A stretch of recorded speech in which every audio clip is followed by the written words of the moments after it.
జీ5 ఉండగా మీ favourite TV shows ని మీరు అస్సలు మిస్ అవ్వలేరు. Complete free. బాబా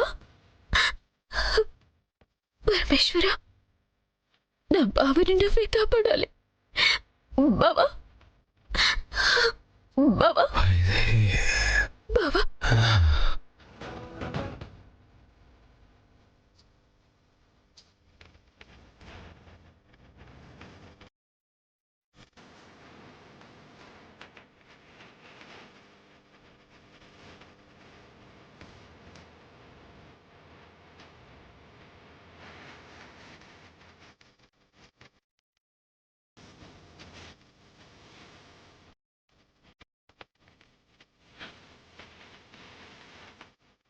ఏంటండి మీరనేది? మీరు చెప్పేది నిజమా?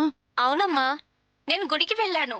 ఆ గుళ్ళో మీ కోడలు వైదేహి బావిలో నుంచి నీళ్లు తోడి శివుడికి అభిషేకం చేస్తుంది. పాపం తను చూస్తే గర్భిణీ స్త్రీలా ఉంది.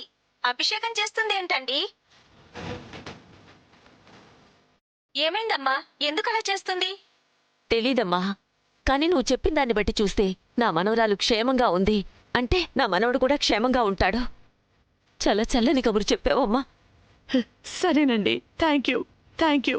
నేను చెప్పాను కదా బామ్మగారు, వైదేహి ఉండగా దేవంష్కి ఏమీ కాదు. నా అనుమానం నిజమైతే వైదేహి నిన్న శివసాధవ్ చెప్పినట్టు హోమం జరిపించడానికి గుడికెళ్ళుండాలి. హోమమా? ఏం హోమం? మృత్యుంజయ హోమం. ఈరోజు పౌర్ణమి కదా. అవునమ్మా. పౌర్ణమి రోజు ఉదయాన్నే మృత్యుంజయ హోమం జరిపిస్తే మృత్యువు నుంచి తప్పించుకోవచ్చని శివసాధవ్ చెప్పారు. ఆ హోమం జరిపించడానికే వెళ్ళుంటుంది. ఆ సంగతి మర్చిపోయి ఎక్కడెక్కడో వెతుకుతున్నాం. అయితే పదండి, మనందరం గుడికి వెళ్దాం, రండి.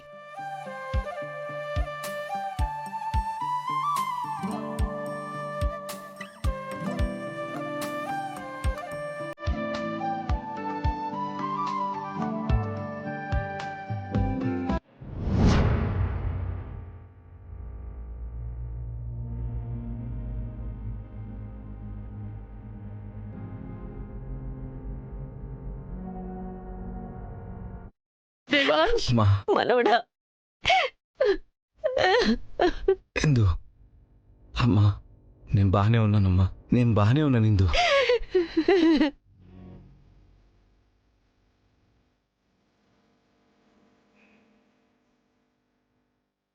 దేవాంశ్, నానా, నీకేమైందోనని ఎంత కంగారు పడిపోయావు తెలుసా? నీకేమీ కాలేదు, క్షేమంగా ఇంటికి తిరిగొచ్చావు, అది చాలు. అంతా వైదేహి చలవమ్మా. తను లేకపోయింటే నేను ప్రాణాలతో ఉండేవాణ్ణి కాదు. నువ్వు కాపాడింది నీ భర్త ప్రాణాలు మాత్రమే కాదమ్మా, మా అందరి ప్రాణాలు. పురాణాల్లో కథని పునరావృతం చేశావు. యముడితో పోరాడి మరీ భర్త ప్రాణాలు కాపాడుకున్నావు. మన వంశంలో తరతరాలు నీ పేరే చెప్పుకుంటారు.